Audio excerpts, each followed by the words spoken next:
Well, hello, good evening. It's still the 20th day of April, 23. It's simply gorgeous, isn't it? I mean, it's almost, I'd have to make you cry. That's the way I feel about the landscape. I'm sorry, but I do. I've just get very emotional about it. It's just so beautiful. I mean, I've cleaned the windows, and look, look at the colours.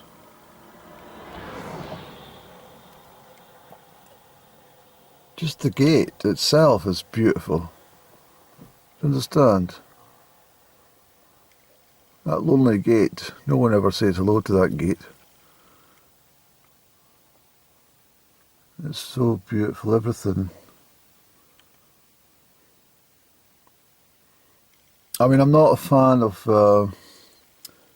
once we go into the month of May and everything. I mean, the woodland areas are fine in May, but unfortunately, the upland reaches start to turn a very, you know, familiar sort of green colour, and it's very uniform green, and it spreads across the whole landscape, and it looks, unless the light picks it up, in the rain showers and the rainbows, it's not so bad then. But on a day like this, it just becomes, it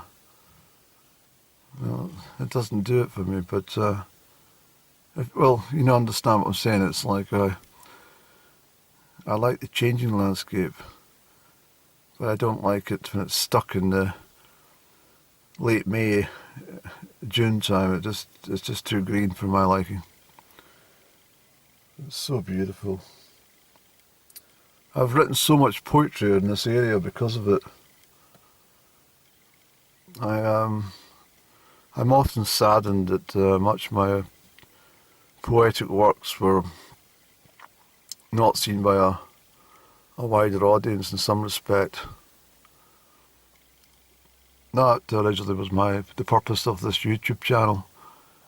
It was meant to be a platform for my poetry, but I understand that poetry is not everybody's cup of tea. It's not something people always want to sit and relax to listen to, because poetry can be, well, it's very subjective, isn't it? But for me, I spent so much time, and it's really strange to say this, but I've written a lot of poems from the upper reaches, and a lot of the times my heart was still in the direction of up and down, you know that? So if anything ever came out of our bond, it gave me the facility of reaching deep into my heart and soul to choose the correct words in order to produce some really what I think are pretty marvellous pieces of poetry. I mean, I did win the senior writing competition here in Perth and Kinross back in the 90s with one of my pieces. But that was a poem entitled Snowflakes on Loch Earn. A very simple piece, but it was written 31 years ago. I beg your pardon. Yes, it was. It was written in 1992. It was written in the format it started as a letter, and I realised that the words were so beatific that I decided to compile the piece. I done it in 15 minutes or less. I do that a lot with my poetry. I've written some. I have mentioned this previously, but I've written a good number of poems in 20 minutes.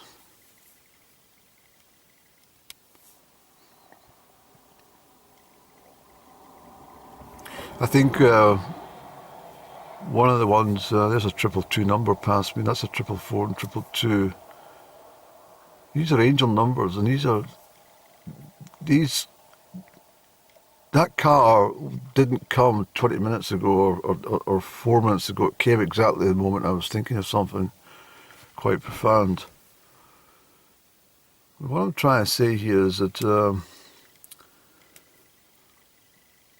it takes a...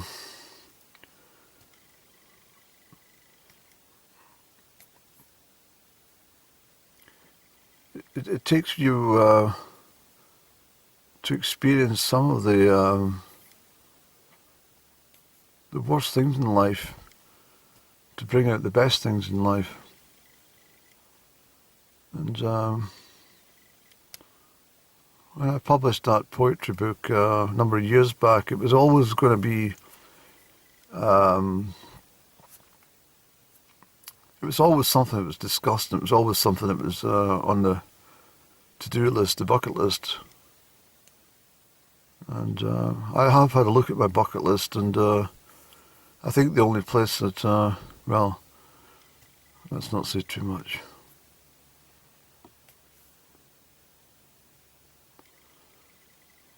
Even the jackdaws and the crows in flight are, look, they're so interesting. I've had a few prospective house hunters at my property. They've been sparrows, the house sparrows and the blue tits. I've been having a bit of a nose. I've had them, great tits, blue tits, sparrows, all nesting in the property at different times, but the wren has showed face. There's been a wren around my garden for absolutely weeks, months. And I've also had a couple of hedge sparrows which sit every day facing the kitchen window performing dances. I don't know, it's very unusual stuff. But first there was one and now there's two. It's very strange. But this is the sort of observant stuff I like to... I don't write it down, I just put it in my brain. Because it all comes together, you see. Look. Look at the fantastic meadows. Is there any wind, Andrew? Let's go outside, and I think the breeze has stopped for the day. Normally does that in the evening anyway. Shifts back to the shore. Let's make sure things are secure. Let's not hope there's too many vehicles passing. It's chilly, isn't it? That's cool.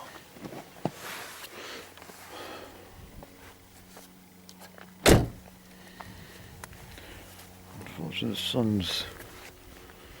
Yes, we're going to have to go down and face the camera somewhere else, Andrew, because the sun's should be behind us. This is Malhonsey Hill. Look at the very peaceful sheep out there.